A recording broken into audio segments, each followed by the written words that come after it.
సరే ఏదేమైనప్పటికీ కూడా రేవంత్ రెడ్డి మాత్రం ఒక మంచి ఆటగాని లెక్క అంటే ఎందుకంటే ఆయనకు ప్రావీణ్యం ఉంది కాబట్టి 3, 4 గజాలు ఎగిరిండు ఫస్ట్ రాగానే వాళ్ళకు ఏది ఉప్పల్ స్టేడియం లోపల రాగానే వాళ్ళకెళ్ళి ఆ గ్యాలరీకి వెళ్ళి రాగానే 3, 4 ఫీట్లు ఎగిరిండు. ఎగరంగానే మొత్తం అంతా కూడా ఇక కేరింతలు అక్కడ ఏడా ఉప్పల్ స్టేడియంలో. ఇక ఆ ఉత్సాహంతో ఈయన బరిలోకి దిగిండు.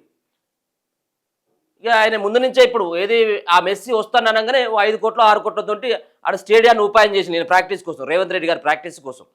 మరి వీళ్ళతో ఆడింది ఎంతసేపే అంటే అంత కొట్టినట్టు నిమిషం చెప్పి కూడా ఆడలేదు.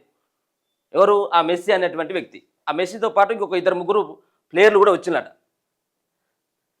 ఇక మరి ఉత్సాహంగా ఫుట్బాల్ మ్యాచ్ ఊగిపోయిన ఉప్పల్ స్టేడియం. మరి లాస్ అయినటువంటి ఖజానా గురించి ఎవరు మాట్లాడతారు సార్? మరి 150 నుంచి 200 కోట్ల రూపాయలు ఈ లాస్ గురించి ఎవరు మాట్లాడాలా? ఆయనకి ఎన్ని పైసలు ఇచ్చి తీసుకొచ్చిండ్రు? ఒక సెల్ఫీ తీసుకుంటేనే 10 లక్షలట ఆయనకి ఇస్తే, ఒక సెల్ఫీ తీసుకుంటే. మరి అట్లాంటిది ఈయన ఇంతసేపు 1-2 అవర్స్ ఆ స్టేడియంలో ఉంటే ఆయనకి ఎంత ఇచ్చి ఉండాలి మనం? సో అది మనం అర్థం చేసుకోవాలా.